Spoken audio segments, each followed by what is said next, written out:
Alright, 10:08 p.m., 6,000 plus. Tutor Bugus of Tonight, July 15, 24, mabalik sa part 2.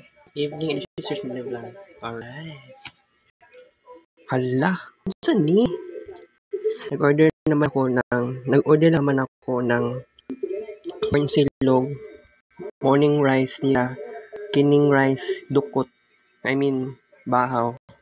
Kuman naman kausang kurbal.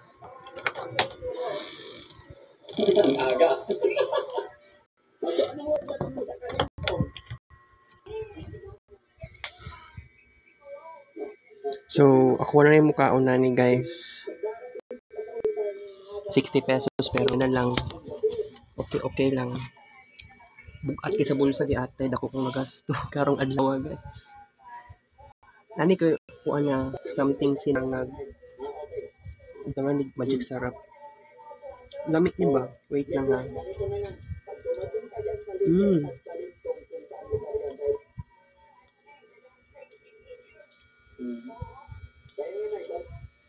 Gamay lang kayong corned beef. Di naman count sa Uncle Bar kay kaon naman siya.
Thirteen kutsara kanon.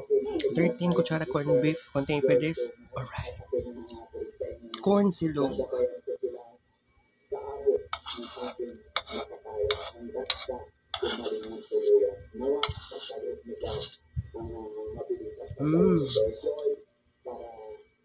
Dua ka kutsara corned beef. Dili naman to sa itlog.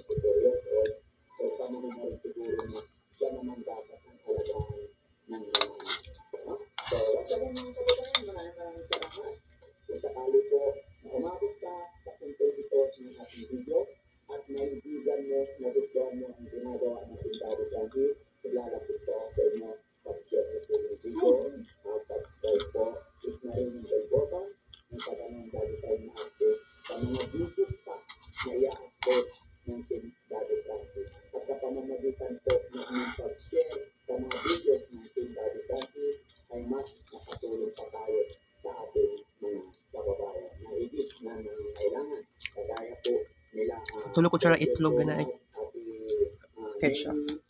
Ako nabutang sa ketchup. Ketchup na. Ketchup na sa balay na mo.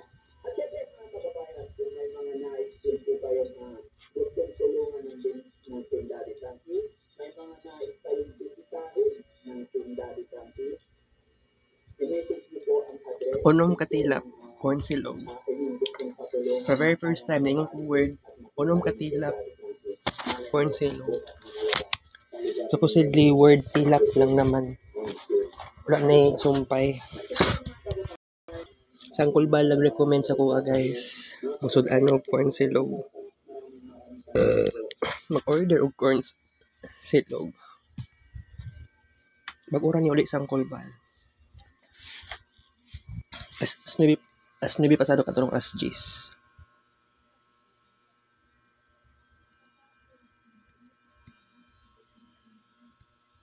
Mama G, dito matulog ila sa bukid.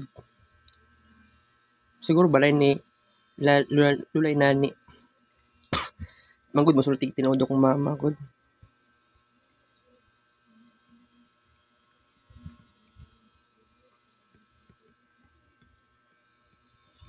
Remember guys, alas 10:15 na.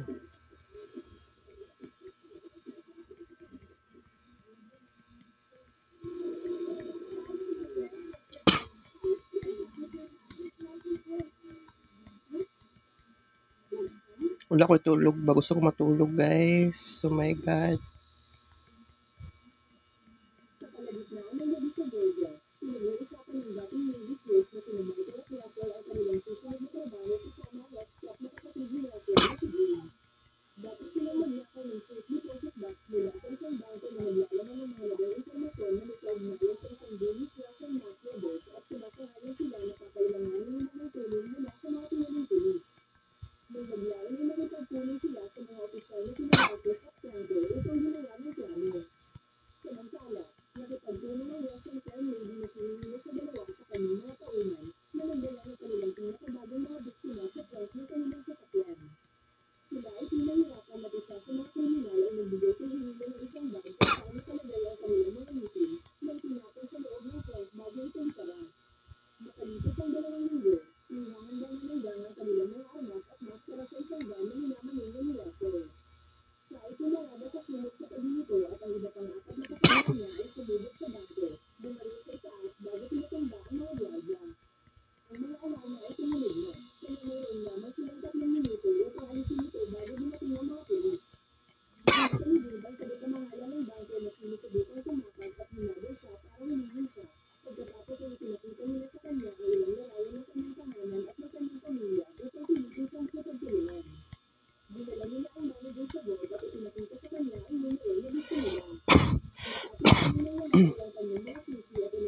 komisyon. Samantala, pumunta si Detective Allen sa bangko para imbestigahan ang nakawan at pinagamitan ng manager sa hindi pag-iingat sa mga pinupost nito sa social media. Kasabay nito, ang pamangkin ni Allen at ang dating mahina si Chris ay pumunta sa estasyon para sa kanyang unang araw ng trabaho. Bigla-maya ay dumating din si Marcos at napansin niyang may kulay pula na mancha siya sa kanyang sapatos at pantalon. Inutusan ng commanding officer si Chris na sila ni Marcos ang magpa-partner na nagreklamo tungkol dito at hindi pinansin. Magkasama silang nagpapatrolya sa bayan, ngunit inaasikaso lamang ang mga kalokohang bagay tulad ng babaeng hindi nararapat sa apartment. Sa kanyang apartment, gumamit si Michael ng donor phone para tawagan si Franco at sabihin sa kanya na magkikita sila sa loob ng 2 araw. Pagkatapos ay sinunod niya ang SIM card sa microwave. Pagkatapos, pumunta si Michael sa halaman ng karne kung saan pinagtapan siya ng mga taunang hihinga bago siya makita. Tumakbo ang pamangkin ni Helena na si Felix upang yakapin si Michael na iniwalan niya siya ang kanyang anak. Inaasahan ni Michael na mababayaran siya dahil sa pagnanakaw nila, ngunit iniwalan ni Helena na may isa pang misyon na dapat manghihina. Nang subukang tumanggi si Michael, nagbanta si Helena na hindi na niya muling makikita si Felix. Habang sinasabi sa kanya ni Helena ang tungkol sa susunod na trabaho, napansin ni Michael ang isang silid na puno ng mga ahente ng federal, kaya nagdalala siya. Biglaan na tinawagan ni Helena ang kanyang asawa na boss ng Jewish Russian Mafia na kasalukuyang nasa kulungan ng Russia. Sinabi niya na ang pagtanggi ni Michael na gawin ang trabaho ay hindi katanggap-tanggap at pinayungan si Helena na saktan si Michael. Ang gabi yun ay nakatanggap si Russell ng tawag mula kay Michael na nagsasabing kailangan nilang magkita kagad. Nang sumakay si Russell sa kanyang sasakyan, hinitay sa kanyang likuran ng mga taungan ni Helena at pinatulog siya gamit ang isang plastic bag. Nagkita sila Franco, Dave, Michael, at Marcos. Nagkaroon sila ng pagtatalo dahil sa hindi pagbayad ni Helena at sinabi ni Michael sa kanila ang tungkol sa mga ahente na nakita niya na nangangahulugang kailangan nila kumilos ng maayos. Sa sandaling yun ay nakita nila ang kotse ni Russell na tumama sa pader at nagmamadaling tingnan siya habang umaalis ang pangalawang sasakyan. Nakita nila si Russell na may suot na bag at nagtamo ng matitinding sugat, ibig sabihin wala na siyang mahabang oras. Pinigilan ni Marcos ang galit na si Dave habang dinala ni Michael si Russell upang sabihin ang kanyang pagbirusa. Sinubukan ni Michael na tawagan si Helena sa pamamagitan ng telepono ng kanyang kapatid na babae at ina ni Felix na si Helena, ngunit ang taunang babae ay tumangging sumagot. Samantala, pinapanood ni Allen at ang kanyang partner na si Detective Turner ang footage ng pagnanakaw at masasabi nilang may pagsasanay sa hukbo ay ilan sa mga nagnanakaw. Sa umaga, pinatalakay ng grupo kung paano gagawin ang susunod na trabaho na isang host sa Department of Homeland Security. Kakailanganin nila na hindi bababa sa 10 minuto, kung imposible dahil ang pulis ay dumating ng 3 minuto. May ideya si Franco na gagawin nila ang tutorial. Ito ay kaakibat ng pagpatay sa isang pulis na nagpapanala sa lahat ng pulis sa lokasyon ng insidente. Hindi gusto ni Marcos ang ideya na pumatay ng kapwa-opisyal, ngunit masaya si Franco na ganito. Sa huli, sumasang-ayon sila na ito lang ang kanilang pagpipilian. Nang maglaon, tinawagan sila Marcos at Chris sa isang eksena ng pagpatay kung saan ang isang kotse ay nasusunod at nahuli ang natagpuan sa ibabaw ng isa pang sasakyan. Daraon din si Franco at pinatulpo si Chris na parang lupi, kaya pinatunayan ni Chris na mali siya sa pamamagitan ng pagsasabi ng mga salita sa salamin.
Kids Paint last session. Pagkatapos ay binuksan nila ang aparador at nakakita ng isang butas sa dingding na nagdadala sa kanila sa kalapit na apartment kung saan itinatago ni Termite ang lahat ng kanyang mga security camera at mga illegal na produkto. Wala siya sa paligid kaya bumaba ang team kung saan ginamimili sila ni Termite bago tumakbo pareho. Sinimulan na din ng mga pulis si Termite ngunit habang tumatakbo sila sa mga lansangan, pinuputukan sila ng ibang miyembro ng gang pero binilis para tulungan ang kanilang kaibigan. Ito ay nagkakalimpilit ni Termite na magtago sa isang kotse at magpaputok din. Naganap ang putukan sa lugar habang nababasag ang mga bintana ng sasakyan sa buong lugar. Nagagawa ng pulis na pilitin ang ilang miyembro ng gang na tumakbo kaya hinabol nila sila habang patuloy na nakikipagpalitan ng putok sina Prince at Marcos kay Termite.